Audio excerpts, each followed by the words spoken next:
Hoy vamos a conversar sobre las infecciones respiratorias producidas por el virus de la influenza y el coronavirus. Dos enfermedades respiratorias que ahora han cobrado amplia vigencia, sobre todo en el marco de la pandemia del COVID-19 que venimos enfrentando. Primero vamos a recordar algunos virus respiratorios para poder tener un marco sobre el cual saber a qué nos enfrentamos cuando estamos hablando de estos dos virus. Los virus respiratorios, hay un grupo que son los Orthomyxoviridae, que son virus ARN, que tienen una simetría helicoidal, como pueden ver ahí en la presentación. Tienen una superficie cubierta con hemaglutininas y neuroaminidasas. En este grupo después vamos a ver que está vinculado a los virus de influenza. Por otro lado tenemos los Paramyxoviridae, que son también virus ARN, no segmentados, a diferencia de los ortomixo, también con una simetría helicoidal, tienen una envoltura lipídica que los va a caracterizar, y si bien tienen también hemaglutininas, muy rara vez tienen neuroaminidasas sobre las cuales actúan. Estos últimos, los Paramyxoviridae, a su vez se clasifican en Paramyxovirinae y Neumovirinae. Estos Paramyxovirinae tienen algunos virus que son de interés clínico y nace ahí el género Paramyxovirus, en donde están los virus para influenza tipo 1 y tipo 3. El género Rubulavirus va a tener a los virus de la parotiditis y al virus de la parainfluenza 2 y 4. Y el género Morbillivirus es donde está el virus del sarampión. En cambio, en el Neumovirinae solamente vamos a tener al género Neumovirus, en donde está fundamentalmente el virus sincitial respiratorio, muy vinculado a bronquiolitis en niños. Además de estos tipos de virus, tenemos los Adenoviridae, en donde resalta el adenovirus, que es uno de los virus que son ADN, de ahí viene su nombre, con simetría cúbica, pero están desnudos, no están recubiertos por nada, y son los que normalmente pueden ocasionar catarro, neumonía en algunos casos, sobre todo en niños o inmunosuprimidos, la fiebre faringoconjuntival, queratoconjuntivitis epidémica y cistitis hemorrágica aguda en niños. Además tenemos a los coronavirus, dentro de los virus respiratorios, que realmente pertenecen a los famosos picornavirus, ¿ya? De la familia de los Coranoviridae. Es otro virus ARN, con genoma de cadena única, no segmentado, grande, con simetría helicoidal y envoltura con apariencia de corona radiada. Este coronavirus, en general, sobre todo los antiguos coronavirus, como vamos a ver más adelante, son los que generan el catarro común, gastroenteritis también, y los ya antiguos SARS-1 del síndrome respiratorio agudo severo, que se produjo allá por el 2003, y el síndrome respiratorio agudo severo del Medio Oriente, conocido también como MERS. En el grupo de los Orthomyxoviridae vamos a tener básicamente tres géneros: el virus de influenza A, el virus de influenza B y el virus de influenza C. Como pueden ver, los virus de influenza A son los que mayormente causan epidemias y en la historia de la humanidad han generado grandes pandemias. Las más grandes como la de la gripe española y últimamente la pandemia del nuevo H1N1, del famoso virus pandémico en el 2009. Entonces, aparte tenemos el virus de influenza B, que tiene o genera pocos cambios antigénicos, causa epidemias en algunas ocasiones, y el virus de influenza C, que realmente es mucho menos conocido y mucho menos preocupante por tener una antigenicidad estable y solo causa enfermedad leve. Bien, Habíamos señalado que el virus que más nos van a interesar es el virus de la influenza, y dentro de ellos el virus de la influenza A en especial, dado su variación antigénica, como hemos señalado, y este influenza tipo A tiene subtipos, dado de que existen hasta 15 hemaglutininas y 9 neuroaminidasas, y ellas están descritas a partir de en qué especies está involucrada estos subtipos. Así tenemos que a nivel humano, la hemoglutinina 1, 2 y 3 es la que están vinculadas con el humano, lo cual lo compartimos con el cerdo, lo que es la H1 y la H3, con las aves desde la H1 hasta la H15, y con los caballos la H3 y H7. Como pueden ver, ahí existen subtipos comunes con estas especies en relación al humano, y es lo que de alguna manera permite muchas veces a través de las mutaciones genéticas de que un virus se produzca en una especie y después salte a otra especie. Recuerden, por ejemplo, que el nuevo H1 y N1 fue vinculado definitivamente con los cerdos. El virus de la influenza, como hemos señalado, dada su amplia variación antigénica que se debe a su genoma segmentado, es que va a generar, digamos, intensos pandemias, y esto es lo que tenemos que tener presente. Y también este hecho de que genere un comportamiento epidemiológico especial se debe a que tiene varios hospederos, como acabamos de ver. ¿Cómo ocurre la patogenia del virus de la influenza? Número uno, tenemos que reconocer que hay una transmisión respiratoria. Existe un papel importante de la hemaglutinina y la neuroaminidasa, que son las que van a generar justamente los eventos de invasión viral a través de las células epiteliales, y estas células epiteliales respiratorias van a formar nuevos virus y a partir de ahí extenderse a células adyacentes, y de esa manera poder progresar en algunos casos hacia epitelios respiratorios bajos. El virus va a generar una apoptosis celular, pero no afecta la capa basal en donde está adosado el epitelio. Los virus respiratorios en general, incluido el de la influenza, fundamentalmente se van a transmitir a través de microgotas grandes, es decir, esas gotas mayores de 5 micras. El contagio se da de persona a persona, más o menos se estima que puede ser de 1 metro a 2 metros según la explosividad de la tos o el estornudo. Y la contagiosidad en el caso de la influenza se ha visto que va desde un día antes probablemente hasta 3 a 7 días después del inicio de los síntomas. Y recordar que también, igual manera, estas secreciones pueden ser trasladadas a través de las manos, dado el contacto indirecto sobre todo que puede ocurrir ello. Entonces estas gotas de salivas van a poder llegar hacia la mucosa oral, nasal u ocular de un paciente que es susceptible a partir de persona infectada. Evidentemente, como se estaba señalando, el contacto puede ser a través de las manos, y estas manos llevar las secreciones respiratorias a ojos, boca y nariz. Recordar que no estamos hablando de manos extrañas, estamos hablando de nuestras propias manos.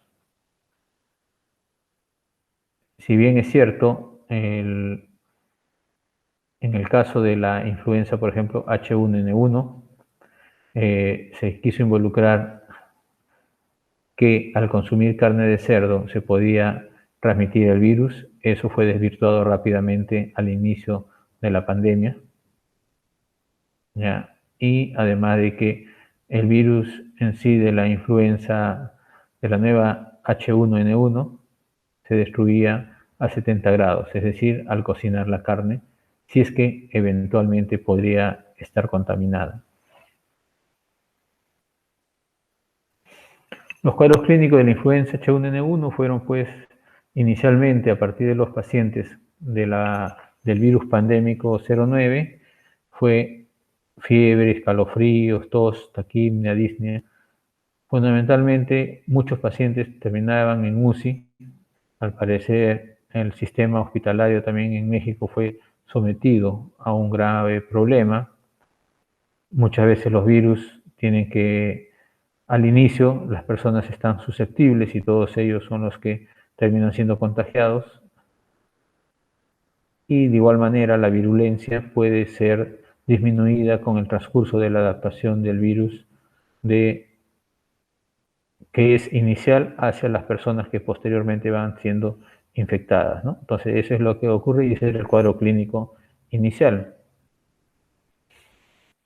Posteriormente, ya con la caracterización ya en publicaciones científicas de lo que estaba ocurriendo con este virus, se pudo evidenciar que los síntomas del H1N1, el último virus pandémico, era la fiebre en 94%, la tos en 92%, dolor de garganta en un 66%. Vean ustedes, también había diarrea en 1 de cada 4 pacientes, al igual que los vómitos. Un 9% de los pacientes eran hospitalizados, 50% de ellos también de los pacientes hospitalizados tenían infiltrados en las radiografías, ¿ya? Entonces, y de un 36% de los hospitalizados también terminaban en una UCI en ese momento, ¿no?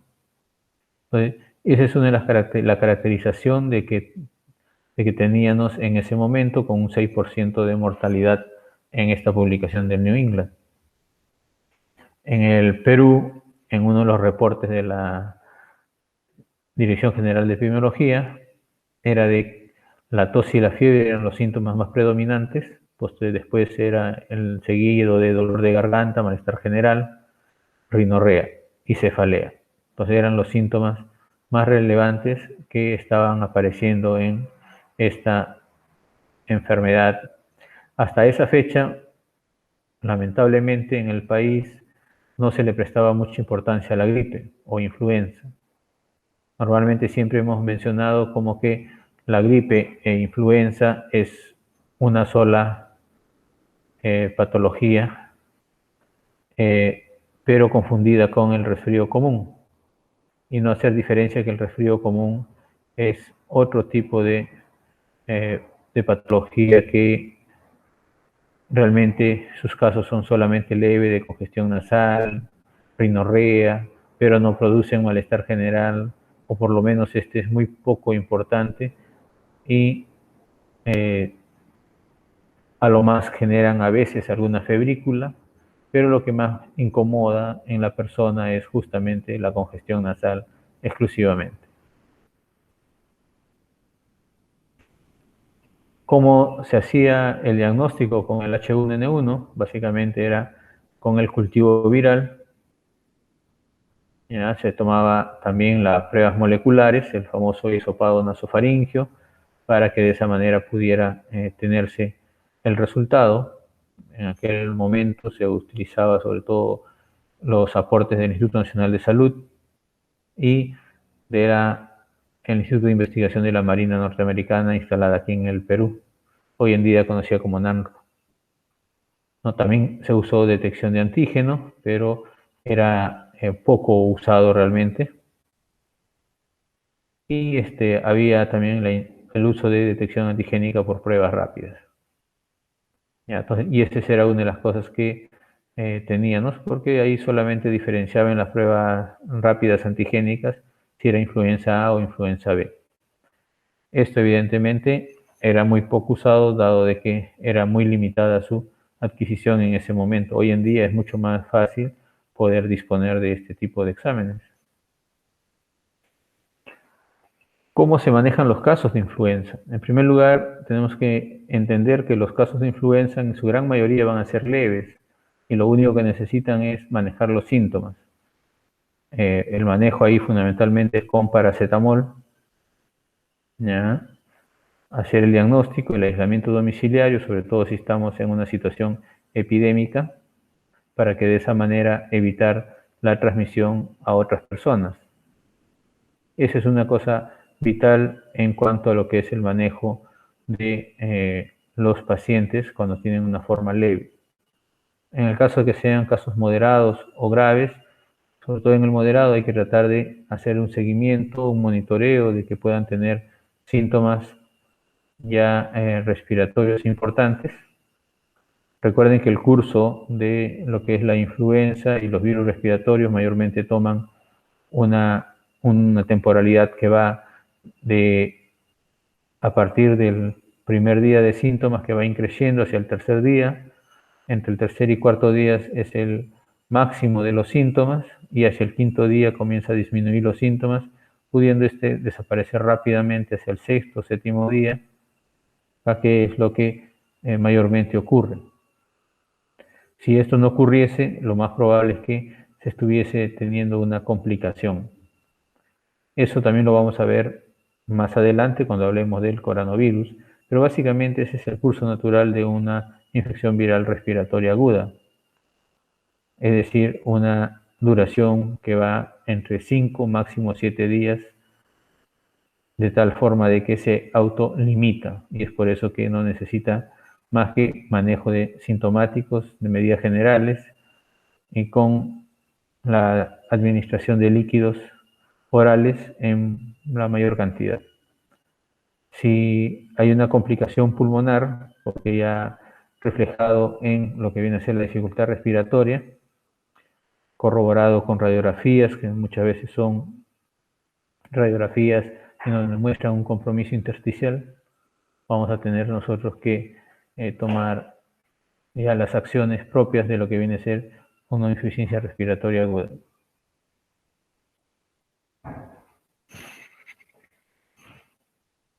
La administración de antivirales va a depender fundamentalmente de en qué momento estamos.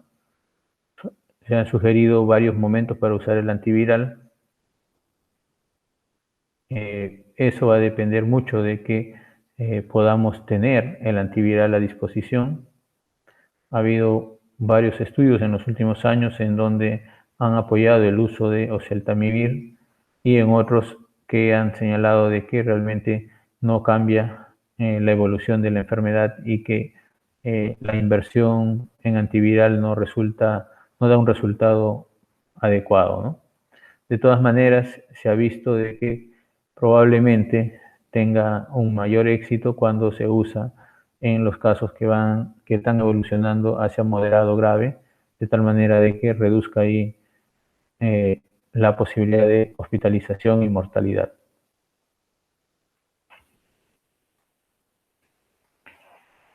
En la influenza hay que tener en cuenta de que el personal de salud puede ser infectado también, sobre todo cuando hablamos de pandemia, tiene que guardar ciertos cuidados. Y como siempre, si hemos dicho que las manos pueden autoinocularnos, nuestras manos deben estar protegidas. ¿Y con qué van a estar protegidas? Con la higiene de manos. No es con los guantes. La higiene de manos es la que nos tiene que proteger a todos de autoinocularnos cualquier agente infeccioso, incluido este virus de la influenza. Debemos usar guantes si es que vamos a manipular secreciones de los pacientes, vamos a manipular sangre u otros fluidos corporales. Es ahí donde uno puede usar los guantes, pero solo para ese momento y no permanecer con los guantes. Recordar que el uso de guantes no me exonera de lo que es la higiene de manos, tanto antes de colocarme los guantes como después de retirármelos, inmediatamente después de retirármelos. El otro es el uso de mascarilla, eso es importante, porque ya sabemos que por ahí puede ingresar el virus hacia nuestro organismo. La protección ocular también es importante, porque la mucosa conjuntival es una puerta de entrada, y eso también tenemos que tomarlo en cuenta. Y el uso de mandilón es si es que vamos a entrar a un contacto estrecho con los pacientes, y en especial también si hay secreciones de los pacientes, tenemos que colocarnos un mandilón, aunque por regla muchas veces usamos el mandilón para acercarnos, sobre todo en áreas críticas, a examinar los pacientes, manipular al paciente, pero ese mandilón debe ser utilizado solo para el área del entorno del paciente y no para permanecer con el mandilón colocado. Una de las cosas más importantes que sabemos con respecto a la influenza es de que tenemos que utilizar una arma muy importante que es la vacunación. La vacunación anual contra el virus de la influenza es muy importante. Recordar que normalmente la vacuna anual de la influenza trae 3 serotipos y va a cubrir contra 2 serotipos de lo que es la influenza A y 1 de la influenza B. También existen vacunas de la influenza tetravalentes que permiten tener mayor capacidad para proteger. Las vacunas son creadas a partir de las cepas que han circulado en el año anterior y es muy diferente la vacuna para una persona del hemisferio norte, del hemisferio sur, porque pudieran estar circulando virus diferentes. Y por lo tanto, eso debemos tener en cuenta, porque si nosotros vamos a permanecer y vivir en el hemisferio sur, debe utilizarse una vacuna que haya contemplado la vigilancia de virus en el hemisferio sur y no utilizar la del hemisferio norte. Claro está de que pudiera ser que coincida y que en el norte y en el sur circulen los mismos virus, pero eso no siempre, digamos, va a darse. El otro virus que tendremos que conversar es el coronavirus y que sabemos causa enfermedades tanto en animales como en humanos. Ya habíamos mencionado de que los 4 coronavirus iniciales antiguos ya los conocíamos y que eran causantes de el resfrío común en especial, pero que ya las nuevas variedades de coronavirus han estado causando enfermedades más graves, como vamos a ver. Por ejemplo, tenemos aquí la descripción de los 7 coronavirus que están infectando al humano, incluido este último, el SARS-CoV-2. Vean ustedes ahí cuando fue la fecha de descubrimiento, el SARS-CoV-1 descubierto en el 2002, generando toda una alerta mundial en el 2003, el MERS-CoV en el 2012 y en el 2020 el SARS-CoV-2, que es el que actualmente tenemos como causante de la pandemia. Pero aparte de eso, tenemos otros coronavirus que generan problemas, digamos, de salud, como el resfrío común. Ahora, de los 3 virus más importantes, dada su patología pulmonar, que se refleja en gravedad por insuficiencia respiratoria, podemos ver ahí un cuadro característico para que puedan, digamos, verlo. En el caso de SARS-CoV-1, el origen fue el murciélago, el MERS-CoV-2 murciélago y el SARS-CoV-2 también se sospecha que sea el murciélago el origen, pero ha habido huéspedes intermediarios. En el CoV-1, una civeta. En el MERS-CoV estamos hablando de los camellos y probablemente en el SARS-CoV-2 el pangolín.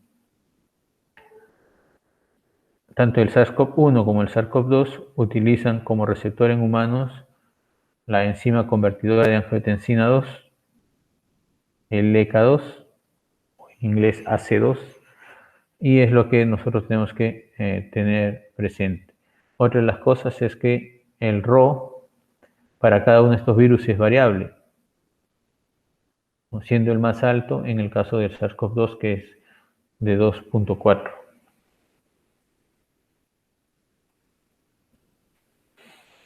Entonces, otra de las cosas que vamos a poder observar es de que la transmisión de este virus se va a dar por un periodo de incubación máximo de 14 días y también a través de gotas y contacto cercano, y puede ser inactivado con alcohol al 70% o hipoclorito de sodio al 0,1 o máximo 1%. El SARS-CoV-2 produce una enfermedad que ha sido denominada por la Organización Mundial de Salud como el COVID-19, o enfermedad producida por el coronavirus, que sería un poco su traducción, y 19 por el año de descubrimiento. Entonces, Todos sabemos de que en Wuhan, en China, fue que en diciembre fueron descubiertos los primeros casos.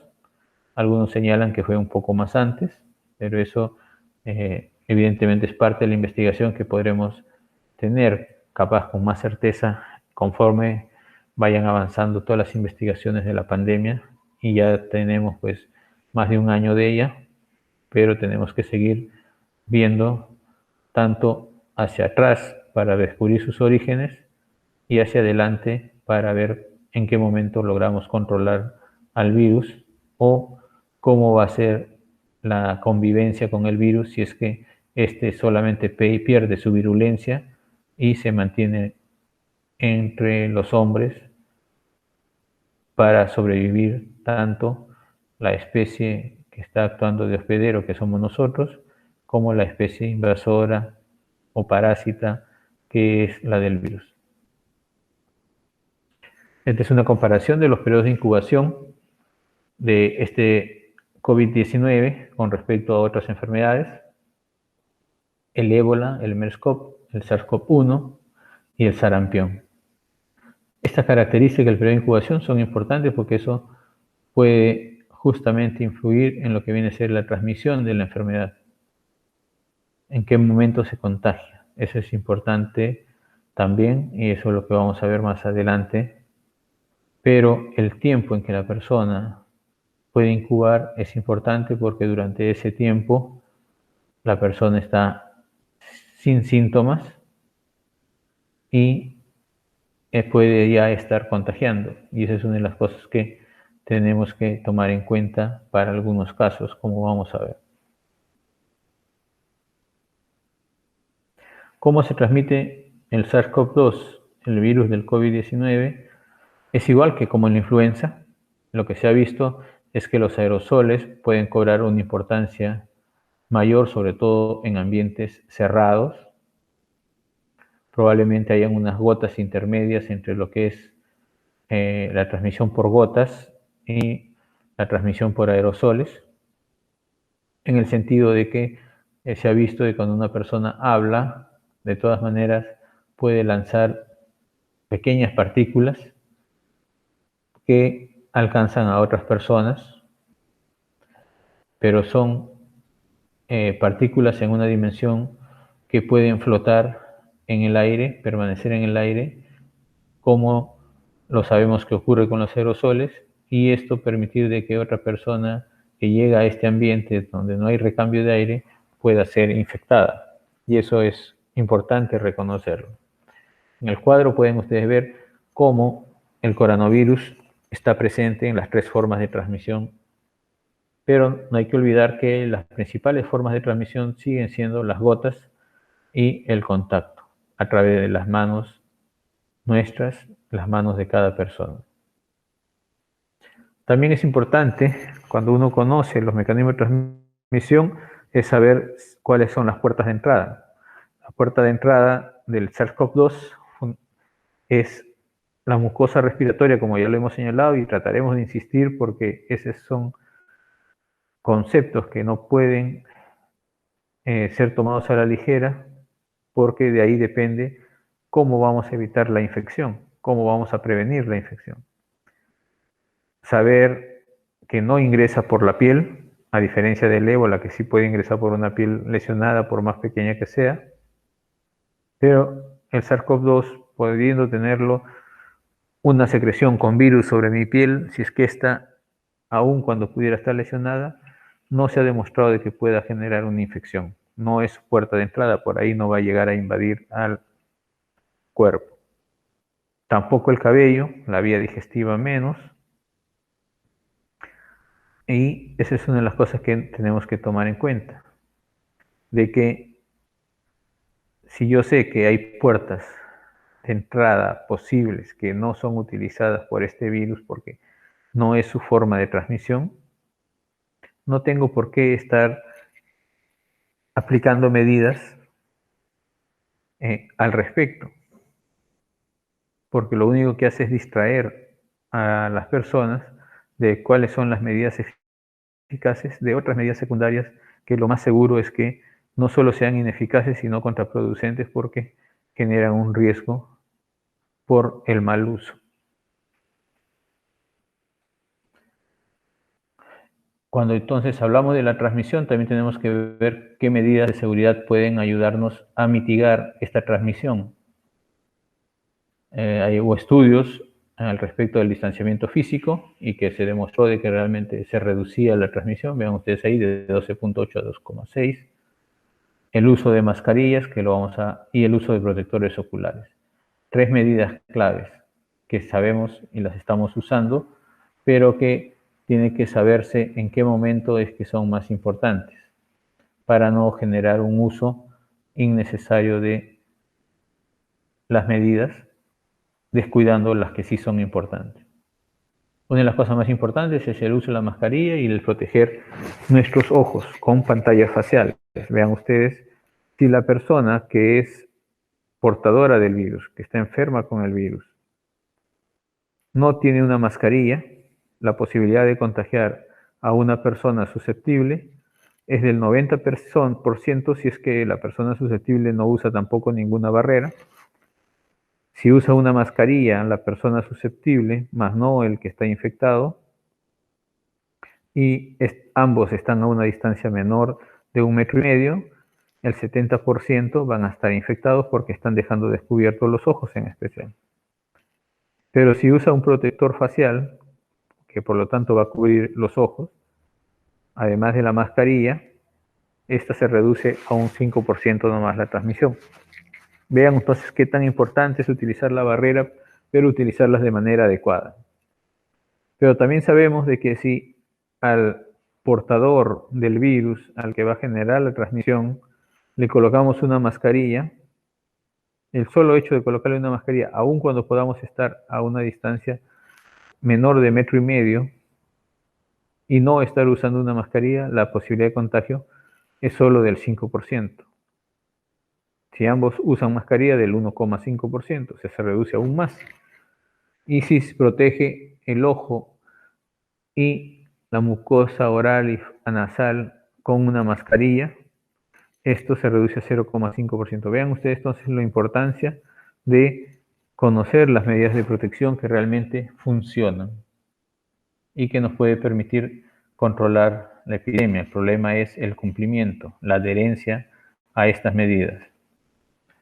Asimismo, tenemos que mostrar de que la transmisión del virus desde un paciente enfermo se da hasta el 9º día después de iniciados los síntomas, pero también sabemos hoy en día de que esta empieza 3 días antes de el inicio de los síntomas. Esto se permitió conocer a través de estudios de PCR y de cultivo viral. También eso está visto porque en las mediciones del conteo del PCR se tiene de que la mayor carga viral está hacia el día 0 y 3 y después disminuye ostensiblemente esta carga viral, aun cuando la muestra se haya tomado nasal o de garganta. Vean esta también, cómo las personas pueden estar eliminando virus de manera variable dependiendo si es un asintomático, si es un caso leve, severo o crítico. Las bandas rojas son las que nos señalan hasta qué momento es contagioso. El crítico puede demorar muchísimo más, aunque se estima que más o menos en promedio es 20 días. En los severos es hasta 14 días, desde 3 días antes del inicio de síntomas, y en los leves hasta 7 días, con 3 días antes del inicio de síntomas también. Entonces, y esa es una de las cosas que tenemos que recordar para saber qué medidas se implementan con cada persona y cómo concentramos los esfuerzos de aislarlo dependiendo cuál es la condición del paciente, toda vez de que en una pandemia los recursos de salud son limitados, muy limitados.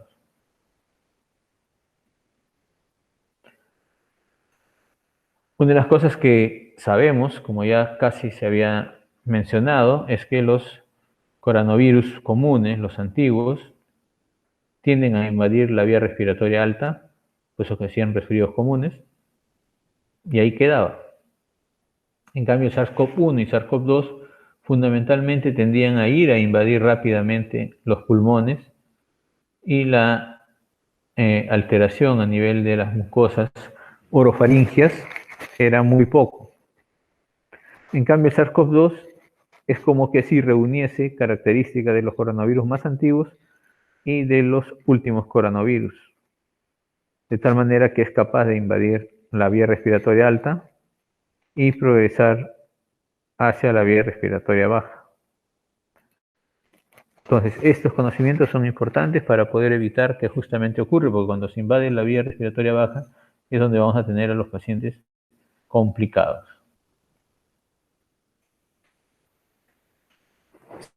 Se han podido evidenciar 3 estadios.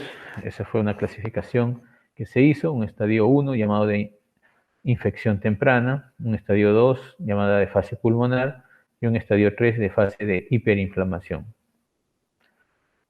La fase temprana de infección temprana corresponde pues a prácticamente las mismas características de cualquier infección respiratoria alta.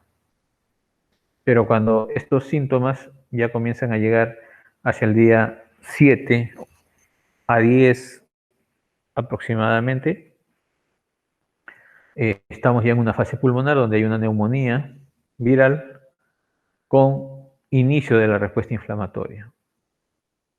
Si esta respuesta inflamatoria logra solamente participar de esta defensa contra el virus de manera limitada, todo va a ir bien. Pero si estas defensas, podríamos decir, como que se descontrolan, estamos ante un estado de hiperinflamación, una fase de hiperinflamación en donde evidentemente los problemas de salud del paciente se acrecientan y van a necesitar una unidad de cuidados críticos. Más o menos lo mismo para mostrarles cómo qué ocurre con los que no tienen síntomas, cuándo contagian, hasta qué momento contagian, caso de leve moderados, en caso de severos y en el caso de los pacientes críticos. Entonces tenemos que tomar en cuenta estas condiciones, ¿no? Asimismo, tener presente de que cómo va la tasa de mortalidad según el momento en que el paciente, en el estadio en que se encuentra el paciente. Si es un caso crítico, la mortalidad puede ser del 50%, en los severos del 15%, y en los leves, moderados y asintomáticos prácticamente 0%. Entonces, y eso es importante conocerlo para cómo conducimos rápidamente al paciente para su recuperación. Los síntomas que ya sabemos: fiebre, dificultad respiratoria, tos, ¿ja? Y sobre todo incidir en que la mayoría se recupera sin necesidad de ningún tratamiento.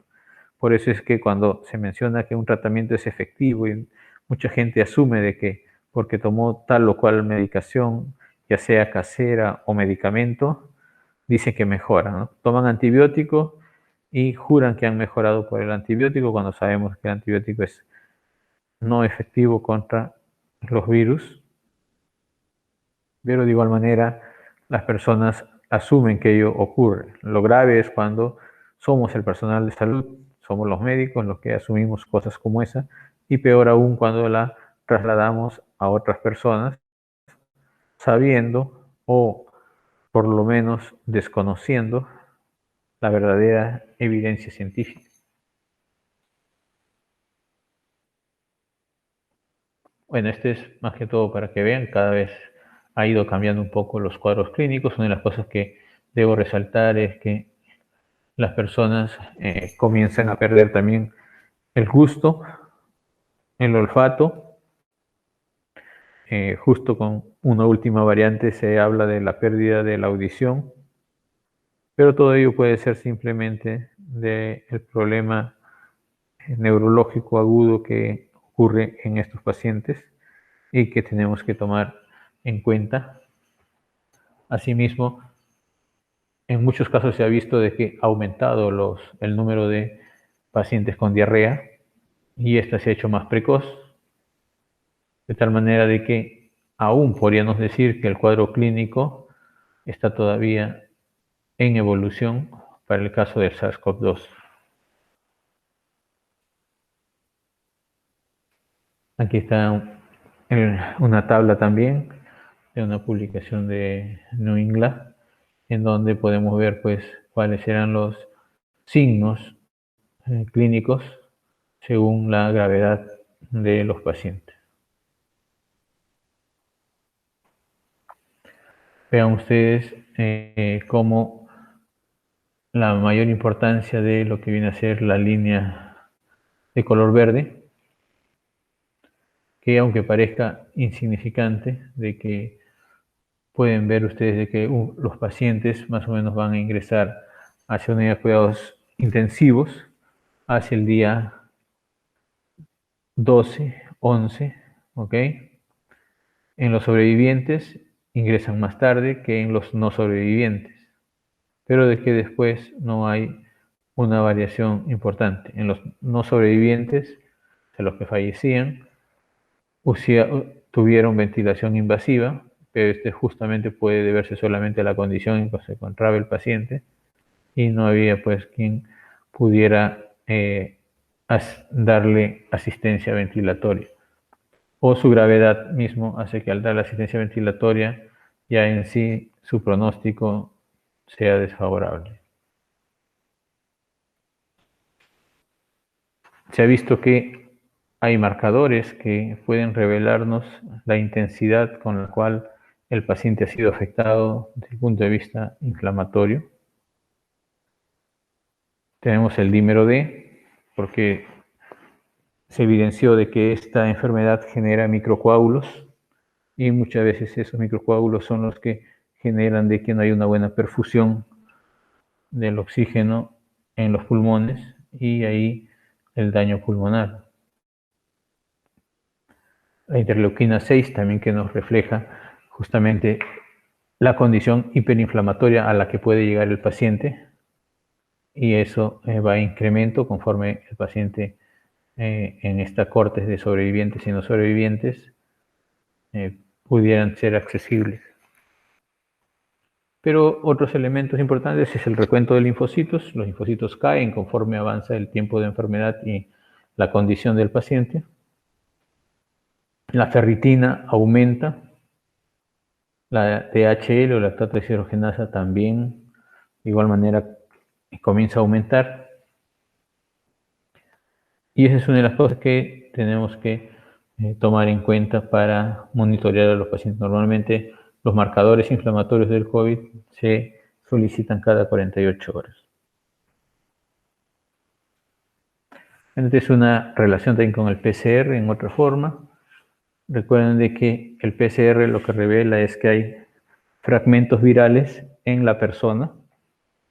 Evidentemente, esto unido a una clínica inicial, podríamos asumir de que el paciente todavía está en un periodo viral, pero si la comunicación se pierde con los pacientes y no logramos determinar si cuál era la condición del tiempo de enfermedad de los pacientes, no vamos a poder saber en qué momento de la enfermedad está el paciente. Por eso es que es importante hacer una buena historia clínica para que podamos revelar realmente en qué momento se encuentra el paciente y si este es contagioso. Si el PCR vamos a poder obtenerlo con la muestra del hisopado o inclusive podemos pedir antígenos y, como ocurrió antes, saber usar también la serología, las pruebas rápidas. Todos los instrumentos pueden ayudarnos si es que le damos una interpretación correcta. Claro está de que siempre es mejor identificar el causante de la infección, en este caso el virus, ya sea con antígeno o PCR, y no de manera indirecta como lo hacemos con los anticuerpos. Esta es la curva de anticuerpos y también de PCR y cultivo viral. Esta línea color turquesa que refleja pues cómo el PCR puede tardar en desaparecer, o sea, las personas pueden seguir teniendo fragmentos virales en su boca, en la orofaringe o a nivel de la nasofaringe, pero se sabe de que de estas muestras, si uno las pone en cultivo, solamente va a poder replicarse hasta la primera semana, que es donde se asume que después ya no hay mayormente cantidad de virus, pero también puede ser hasta 3 días antes. ¿Ok? En cambio, la serología, sabemos cómo empieza el IgM, el IgG, y lo que nos está reflejando es que la persona ya empezó a poner defensas, y lo más probable es que la transmisión viral ya sea muchísimo menor o nula. Entonces, de todas maneras, dada la experiencia que se ha tenido con las pruebas serológicas, es bueno que siempre recordemos que toda prueba nos va a aportar en la medida que sepamos interpretar, sabiendo cuáles son sus limitaciones y sus virtudes. Pero cuando no tomamos en cuenta esto, genera, digamos, distorsión de la información. Más hoy en día, en donde toda la información se maneja muy rápidamente a través del Internet. El IgM va a aparecer más temprano que el IgG, eso ocurre en todas las infecciones. En este caso, se ha podido evidenciar que aparece alrededor del 7º día y el IgG a partir del 10º día. Pero los picos más altos de IgM están en el 15º día y de IgG hacia el 21 día. Es decir, cuando los pacientes, digamos, ya han evolucionado dependiendo, digamos, de si hicieron un cuadro respiratorio grave o no.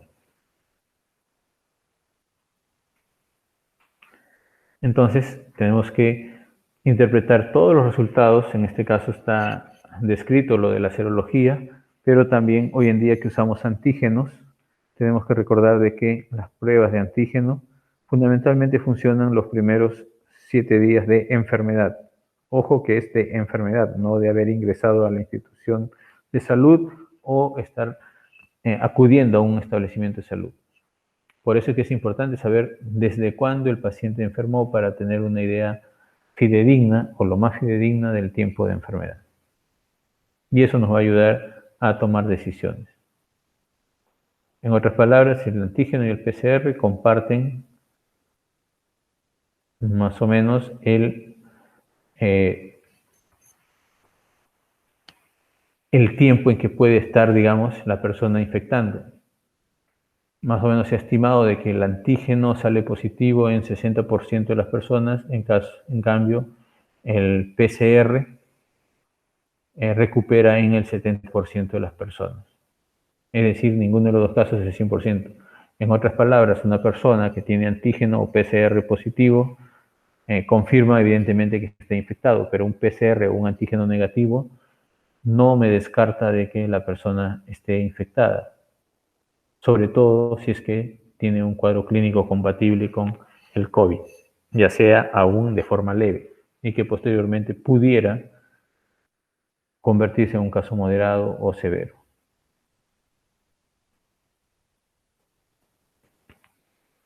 Entonces, una de las cosas que tenemos que recordar es de que en la atención de los pacientes, los exámenes auxiliares, incluido PCR antígeno, dado de que su sensibilidad no es del 100%, y en qué momento estamos tomando la prueba, ello solamente nos sirve para poder definir con interés de salud pública. Pero en la salud individual, si nosotros clínicamente nos parece que es un COVID, se le maneja como tal. Entonces, y eso es muy importante porque no se puede retrasar el manejo de un paciente a la espera de un resultado de laboratorio.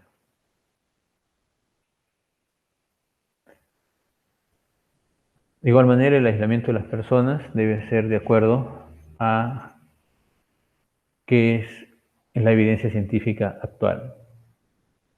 Entonces, más o menos se sabe que en sintomáticos, que no sean casos críticos, son hasta 10 días desde el inicio de los síntomas. Y en las personas que no tienen síntomas, si es que tuvieron un PCR positivo, se les da 7 días de aislamiento. Una de las cosas que se sabe hoy en día en la atención y que lo mencionaremos más adelante es que no se debe administrar antimicrobianos, no se deben administrar corticoides, salvo que el paciente ya requiera oxigenoterapia. Esto es importante, cómo vamos a protegernos, ya lo vamos a ver más también con mayor énfasis con unos gráficos al final, pero tomar en cuenta de que qué cosa es el EPP que sí brinda seguridad. No estamos hablando ni de reducir el EPP, ni exagerar con los EPP.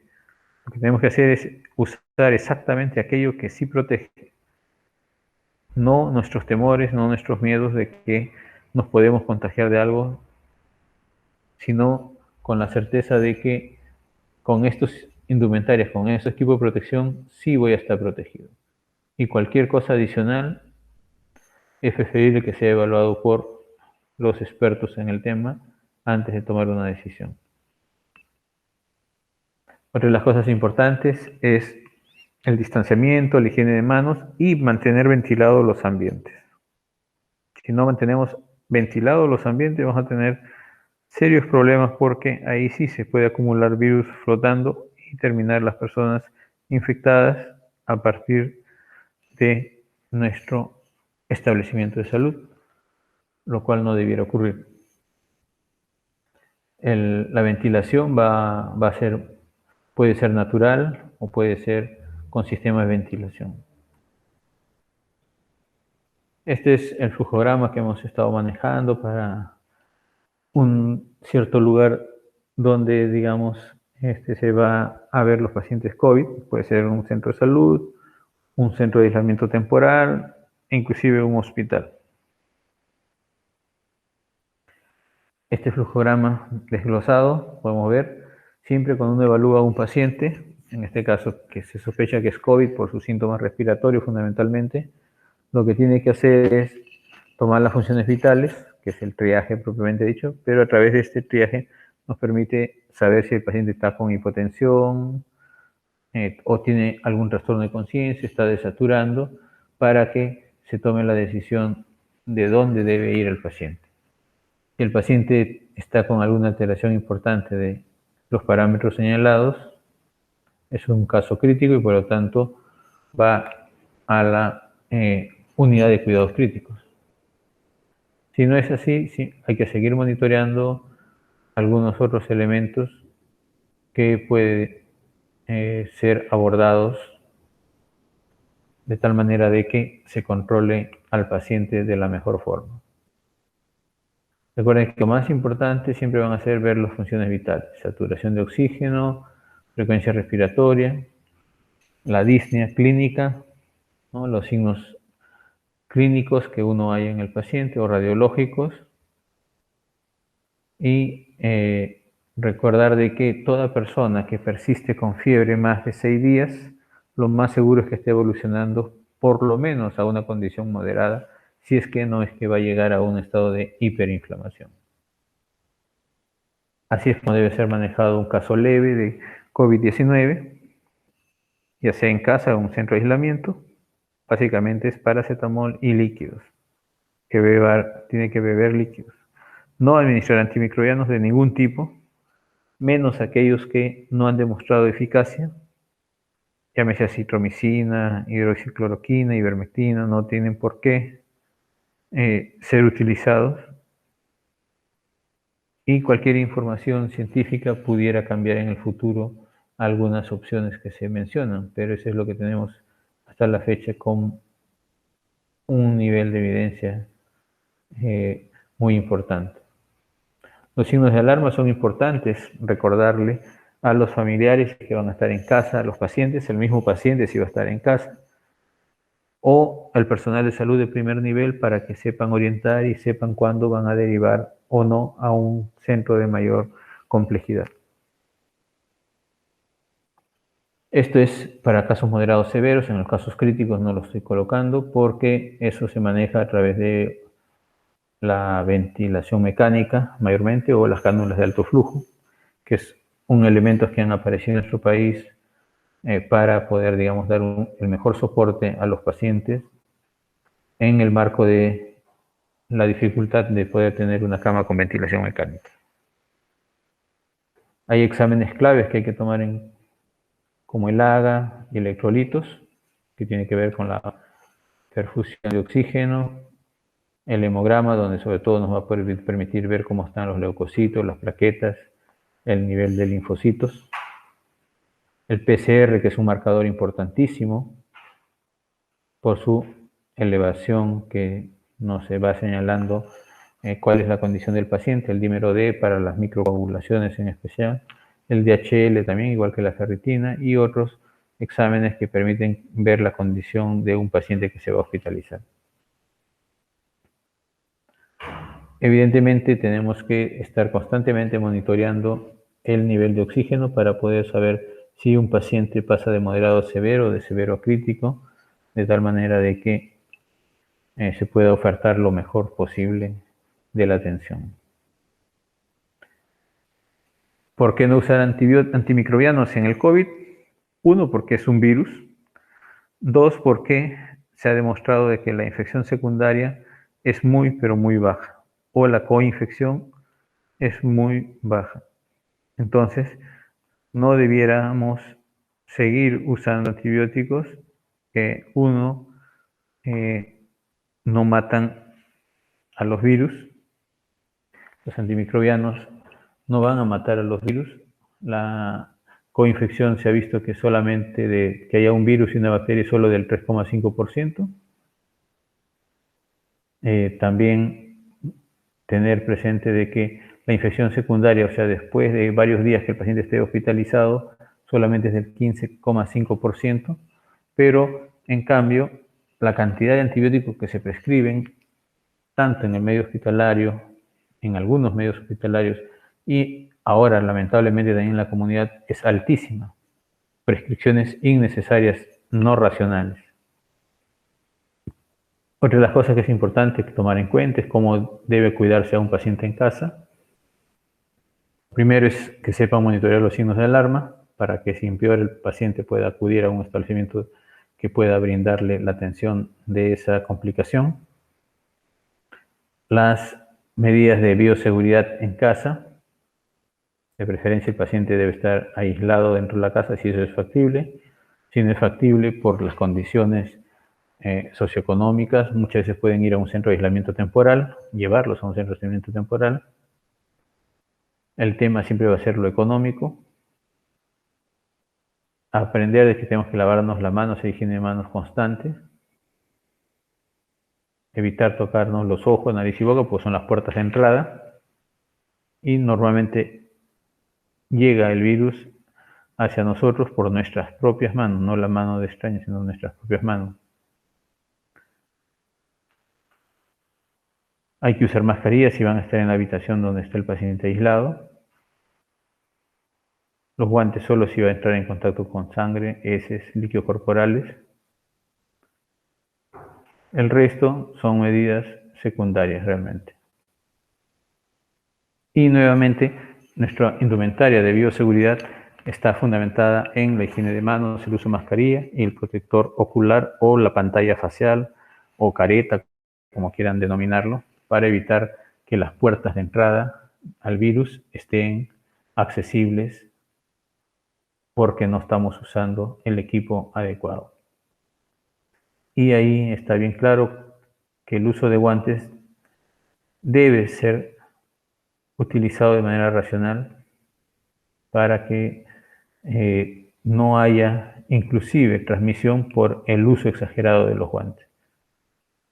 Eso está dando también cuadros de infecciones intrahospitalarias debido a que la gente no se hace higiene de manos, confía que estando enguantados no se va a infectar ellos, pero trasladan gérmenes hacia los pacientes. El mandilón, de igual manera, tiene que ser usado de manera racional porque estamos cada vez con mayor cantidad de posibilidades de que haya la tercera ola, lo cual es casi inevitable. Bien, entonces, en forma general, la influenza y el coronavirus son dos infecciones respiratorias. Sabemos que hoy en día el coronavirus que está generando la pandemia con sus variantes tiene mayor posibilidad de tener un compromiso pulmonar que el de la influenza. Ambos, al ser infecciones virales, no hay un tratamiento antiviral efectivo demostrado. Lo que sí se ha demostrado es que el uso de corticoides, dexametasona en especial, en pacientes que requieren oxigenoterapia, sí funciona y mejora los indicadores de mortalidad y la disminución del tiempo de estancia. Después, lamentablemente, no hay otros elementos que hayan demostrado eficacia. Sí es recomendable el administrar líquidos, sobre todo por vía oral, controlar la fiebre y esperar de que el paciente no llegue a un estado de hiperinflamación.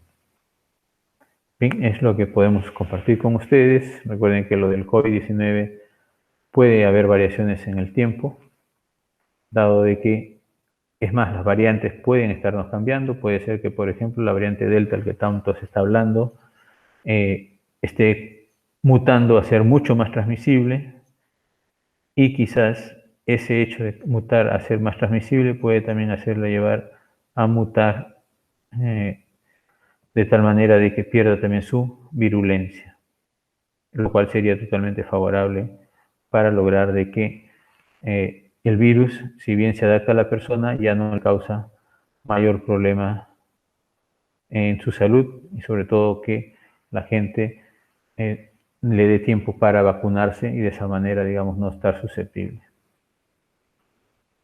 Bueno, hay mucha información hoy en día, así que podemos seguir aprendiendo del COVID-19, pero lo más importante es que las medidas de prevención, además de la vacunación que ya se viene dando a nivel mundial y que esperemos no sea afectada de gran manera por las variantes, tienen que darse en todos los niveles.